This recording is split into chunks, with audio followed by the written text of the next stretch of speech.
In this video, I'm going to show you how to disable Secure Boot on Dell computers. So turn on the system and wait for it to boot. During boot, you have to click on F2.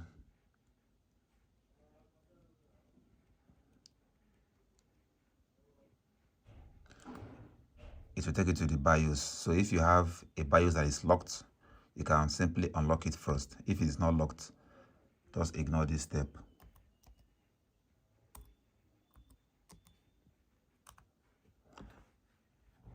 Now you have to go to Secure Boot over here. Click on Secure Boot Enable and uncheck this box.